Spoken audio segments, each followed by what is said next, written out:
9 अगस्त 1925 की रात थी। लखनऊ जाने वाली ट्रेन अंधेरे को चीरती हुई अपनी पूरी रफ्तार से दौड़ रही थी। मुसाफिर खिड़कियों से आती ठंडी हवा का मजा ले रहे थे। लखनऊ अभी करीब 15 किलोमीटर दूर था। तभी बोगी के अंदर एक इशारा हुआ। एक बड़ी मूंछों वाले शख्स ने अपनी सीट से इशारा किया और तभी टोपी पहने एक दूसरे आदमी ने फुर्ती से उठकर ट्रेन की इमरजेंसी चेन खींच दी। लोहे के पहिए पटरियों पर घिसटे और एक तेज कान फोड़ देने वाली आवाज के साथ गाड़ी की रफ्तार थमने लगी। यात्रियों को कुछ समझ आता। उससे पहले ही अलग अलग सीटों पर बैठे 10 लोग अचानक खड़े हो गए। उनके हाथों में पिस्तौलें तनी हुई थी। पूरे डिब्बे में सन्नाटा छा गया। तभी एक कड़क आवाज गूंजी, खबरदार, कोई अपनी जगह से नहीं हिलेगा। यात्रियों को लगा कि ये कोई डकैत है, लेकिन ये कोई मामूली अपराधी नहीं थे। ये वो जाबाज क्रांतिकारी थे जो अपने निजी फायदे के लिए नहीं बल्कि देश को आजाद कराने के लिए हथियार उठा रहे थे। ये चोरी नहीं थी, ये ऐलान ए जंग था। ये था द काकोरी ट्रेन एक्शन। साल 1920 तक अंग्रेजों का अत्याचार अपनी हदें पार कर चुका था। 1919 में वे रॉलेट एक्ट जैसा काला कानून लाए, जिसके तहत किसी को भी बिना सबूत सिर्फ शक के आधार पर जेल में डाला जा सकता था। जब लोगों ने इसका शांतिपूर्ण विरोध किया तो 13 अप्रैल 1919 को अमृतसर के जलियांवाला बाग में अंग्रेजों ने निहत्थे लोगों पर अंधाधुंध गोलियां चलवा दी। इसमें हजारों मासूमों की जान गई। इस क्रूरता ने हर भारतीय का खून खौला दिया। अब लोगों के दिलों में गुलामी के खिलाफ गुस्सा था और वे अंग्रेजों को ये बता देना चाहते थे कि भारत उनका नहीं बल्कि भारतीयों का है। 1920 में गांधी जी ने अंग्रेजों की कमर तोड़ने के लिए नॉन कोऑपरेशन मूवमेंट शुरू किया। उनका मकसद शांति से अंग्रेजों का सहयोग बंद करना था ताकि उनका मुनाफा खत्म हो जाए। इस अपील का जबरदस्त असर हुआ। छात्रों ने स्कूल कॉलेज, वकीलों ने कोर्ट और लोगों ने विदेशी सामान और सरकारी नौकरियां छोड़ दी। यहां तक कि क्रांतिकारी भी गांधी जी के साथ हो लिए। लेकिन 4 फरवरी 1922 को चौरी चौरा की एक घटना ने सब बदल दिया। पुलिस फायरिंग से भड़की भीड़ ने थाने में आग लगा दी, जिसमें 22 पुलिस वाले मारे गए। गांधी जी हिंसा के सख्त खिलाफ थे। उन्होंने तुरंत आंदोलन रोक लिया। यह फैसला देश के हजारों नौजवानों के लिए किसी सदमे से कम नहीं था। सोचिए उस युवा के बारे में जिसने देश के लिए अपना सब कुछ छोड़ दिया था और अचानक उसे कहा जाए कि वापस घर जाओ, आंदोलन खत्म। उन्हें लगा कि उनके जज्बातों के साथ धोखा हुआ है। उन्हें लगा कि सिर्फ अहिंसा से अंग्रेजों को नहीं भगाया जा सकता। उन्हें अब एक नए रास्ते की तलाश थी और वो रास्ता था सशस्त्र क्रांति का। इसी हताशा और गुस्से के बीच जन्म हुआ HRA, हिंदुस्तान रिपब्लिकन एसोसिएशन का। 1924 में कानपुर में राम प्रसाद बिस्मिल, अशफाक उल्लाह खान, सचिंद्रनाथ बख्शी, सचिंद्रनाथ सान्याल और योगेश चंद्र चैटर्जी जैसे क्रांतिकारियों ने इसकी नींव रखी। इनका सपना सिर्फ अंग्रेजों को भगाना नहीं था बल्कि भारत में एक संघीय गणतंत्र बनाना था जहां अमीरी गरीबी का फर्क ना हो। लेकिन क्रांति के लिए सिर्फ जज्बा काफी नहीं होता, उसके लिए चाहिए होता है पैसा और हथियार। और यही से शुरू होती है काकोरी की असल कहानी। HRA को अपनी क्रांति जारी रखने के लिए पैसों की सख्त जरूरत थी। उन्हें हथियार खरीदने थे, खास तौर पर जर्मन माउजर पिस्तौलें जो उस समय की बेहतरीन गन मानी जाती थी।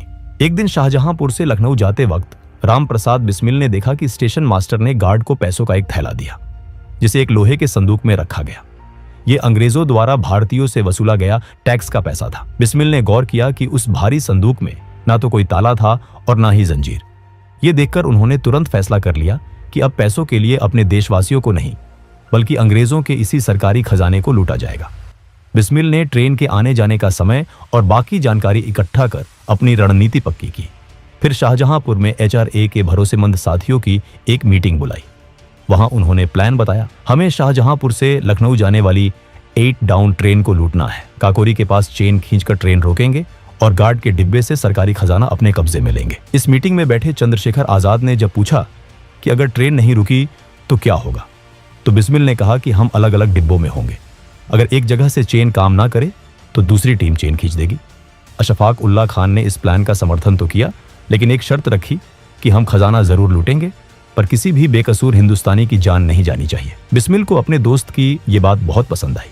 इसके बाद उन्होंने इस मिशन के लिए कुल 10 जाबाजों की टीम तैयार की। इस टीम में थे राम प्रसाद बिस्मिल, अशफाक उल्लाह खान, चंद्रशेखर आजाद, राजेंद्र लाहिड़ी, सचिंद्र बख्शी, केशव चक्रवर्ती, मनमथ नाथ गुप्त, मुकुंदी लाल, मुरारी लाल खन्ना और बनवारी लाल। काकोरी एक्शन का असली प्लान 8 अगस्त 1925 के लिए बना था। क्रांतिकारी पूरी तैयारी के साथ स्टेशन पर पहुंचे भी थे, लेकिन उस दिन किस्मत ने साथ नहीं दिया। अंग्रेज सरकार की ट्रेनें वैसे तो हमेशा लेट होती थी, लेकिन उस दिन ट्रेन वक्त से पहले आ गई, इसलिए प्लान फेल हो गया। लेकिन उन्होंने हार नहीं मानी।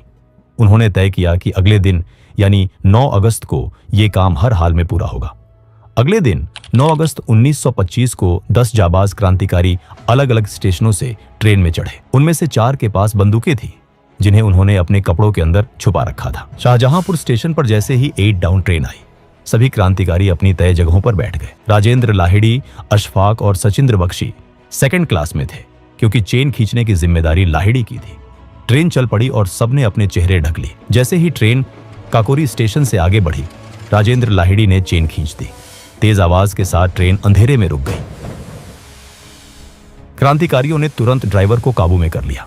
यात्रियों को घबराता देख बिस्मिल ने भरोसा दिलाया और कहा, डरिए मत, हम सिर्फ सरकारी खजाना लेने आए हैं, आपकी जान या सामान को हाथ भी नहीं लगाएंगे, आप लोग अपनी सीटों पर बैठे रहें। बिस्मिल, अशफाक और आजाद ने गार्ड को काबू में कर लिया, लेकिन वो ये देखकर हैरान होते हैं कि संदूक में तो ताला लगा है।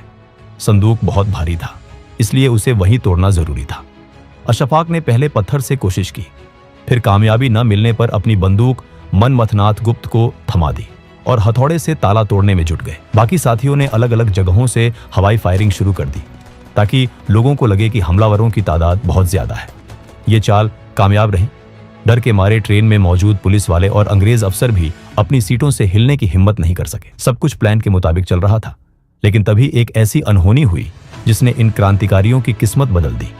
ट्रेन काफी देर से रुकी थी तो अहमद अली नाम के एक मुसाफिर अपनी पत्नी का हाल लेने महिला डिब्बे की तरफ बढ़े। मनमथनाथ गुप्त, जो उस समय काफी कम उम्र के थे, उन्हें गलतफहमी हुई कि कोई हमलावर आ रहा है। राम प्रसाद बिस्मिल समझ गए थे कि वो एक आम आदमी है, लेकिन इससे पहले कि वो मनमथ को रोक पाते, घबराहट में गोली चल गई। अहमद अली की मौके पर ही मौत हो गई। ट्रेन में सन्नाटा छा गया। मनमथ अपनी गलती पर फूट फूट कर रोने लगे। बिस्मिल ने उन्हें किसी तरह चुप कराया। उनका उसूल था कि किसी हिंदुस्तानी की जान नहीं जानी चाहिए, लेकिन जो हो चुका था उसे बदला नहीं जा सकता था। वक्त कम था, इसलिए बिस्मिल ने तुरंत ध्यान काम पर लगाया। अशफाक से संदूक का ताला नहीं टूट रहा था, तो बिस्मिल ने खुद हथौड़ा उठाया और पूरी ताकत से वार करके ताला तोड़ दिया। अंदर से करीब 8,000 रुपये मिले, जिनकी कीमत आज लाखों में होगी। तभी सामने से पंजाब मेल ट्रेन आती दिखाई दी, लेकिन किस्मत से वो ट्रेन बिना रुके निकल गई। जल्दी जल्दी पैसे चादरों में बांधकर वो सब वहां से भागे। गोमती नदी के किनारे चलते हुए वो लखनऊ पहुंचे और रात एक पार्क में पेड़ों के नीचे गुजारी। अगली सुबह वो देखते हैं कि अखबारों में ये खबर आग की तरह फैल चुकी थी। उन 10 साथियों ने आखिरी बार एक दूसरे को देखा और चुपचाप भीड़ में गायब हो गए। काकोरी की घटना की खबर जंगल में आग की तरह पूरे देश में फैल गई। लोगों को सबसे अच्छी बात यह लगी कि क्रांतिकारियों ने सरकारी खजाने के अलावा किसी आम मुसाफिर का एक पैसा भी नहीं छुआ था। ये अंग्रेजों के लिए सिर्फ धन की हानि नहीं थी, बल्कि उनकी सत्ता पर एक करारा तमाचा था। ब्रिटिश सरकार समझ गई थी कि अगर इन क्रांतिकारियों को तुरंत नहीं रोका गया तो बगावत की ये आग पूरे देश में फैल जाएगी। क्रांतिकारियों को लगा था कि उन्होंने पीछे कोई सबूत नहीं छोड़ा, लेकिन जल्दबाजी में एक चादर वहीं छूट गई। उस चादर पर धोबी का निशान लगा था। पुलिस उस निशान के जरिए शाहजहांपुर के धोबी तक पहुंची और वहां से पता चला कि वो चादर किसी और की नहीं, बल्कि राम प्रसाद बिस्मिल के घर की थी। सरकार ने तुरंत इनामों की घोषणा कर दी। बिस्मिल और उनके साथी अंडरग्राउंड हो गए, लेकिन पुलिस ने मुखबिरों का जाल बिछा दिया था। सितंबर 1925 से गिरफ्तारियों का सिलसिला शुरू हुआ। राम प्रसाद बिस्मिल 26 अक्टूबर को पकड़े गए। धीरे धीरे पूरा संगठन पुलिस की गिरफ्त में आ गया। सबसे दुखद बात यह रही कि इनमें से कई गिरफ्तारियां अपनों की गद्दारी की वजह से हुई। अशफाक उल्लाह खान, जिस बचपन के दोस्त के घर छिपे थे, उसी ने इनाम के लालच में पुलिस को खबर दे दी। लेकिन एक शेर था जो पुलिस के हाथ नहीं आया। वो थे चंद्रशेखर आजाद। वो पुलिस को चकमा देकर फरार हो गए। पुलिस ने HRA के कुल 40 से ज्यादा लोगों को गिरफ्तार किया। जेल में पुलिस ने इन वीरों को तोड़ने के लिए हर हथकंडा अपनाया। सख्ती की गई और लालच भी दिया गया।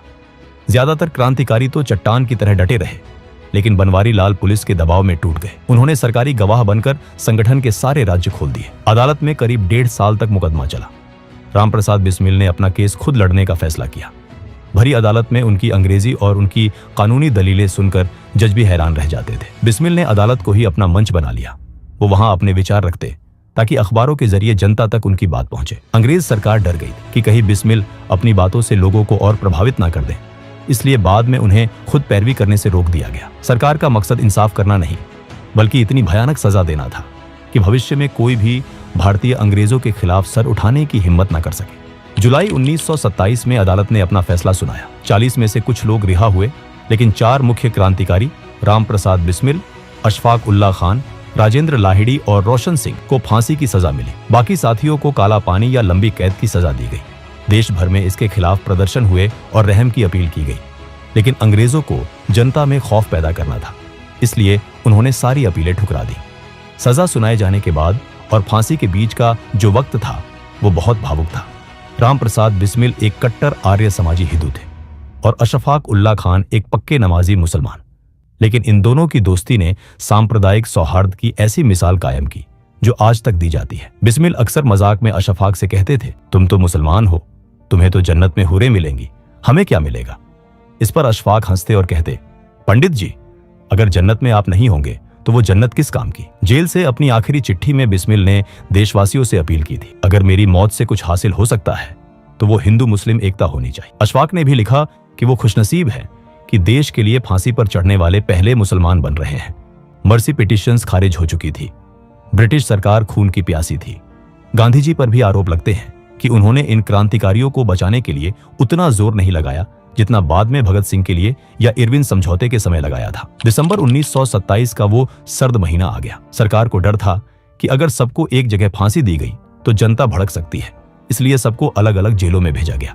राजेंद्र लाहिड़ी को तय तारीख से 2 दिन पहले ही 17 दिसंबर को घोड़ा जेल में फांसी दे दी गई। वो हंसते हुए फांसी पर झूल गए। राम प्रसाद बिस्मिल को 19 दिसंबर गोरखपुर जेल में फांसी दिया गया। जब जल्लाद ने पूछा कोई आखिरी ख्वाहिश, तो वो बोले, मैं ब्रिटिश साम्राज्य का विनाश चाहता हूं। फिर जोर से वंदे मातरम और जय हिंद का नारा लगाकर फंदे को चूम लिया। अशफाक उल्ला खान को 19 दिसंबर फैजाबाद जेल में फांसी दी गई। इन फांसियों ने आंदोलन को खत्म नहीं किया, बल्कि उसमें घी डाल दिया। HRA खत्म हुआ तो उसकी राख से HSRA, Hindustan socialist Republican association का जन्म हुआ। चंद्रशेखर आजाद ने भगत सिंह, सुखदेव और राजगुरु के साथ मिलकर मशाल थामी और इनकलाब का नारा बुलंद किया। सालों तक अंग्रेजों को चकमा देने के बाद 27 फरवरी 1931 को इलाहाबाद के अल्फ्रेड पार्क में पुलिस से घिर जाने पर आजाद ने अपनी पिस्तौल की आखिरी गोली खुद को मार ली। वो जीते जी कभी अंग्रेजों के हाथ नहीं आए और आजाद ही दुनिया से विदा हुए। काकोरी एक्शन आजादी की लड़ाई का वो मील का पत्थर साबित हुआ जिसने अंग्रेजी हुकूमत की जड़ें हिला दी थी। आज काकोरी का शहीद स्मारक हमें याद दिलाता है कि 1947 की आजादी की नींव इन वीरों के बलिदान पर ही टिकी है। दोस्तों, अगर वीडियो पसंद आया हो तो वीडियो को एक लाइक जरूर करें और चैनल को भी सब्सक्राइब जरूर करें। हम ऐसे ही वीडियो हर हफ्ते लाते रहेंगे। तब तक के लिए जय हिंद।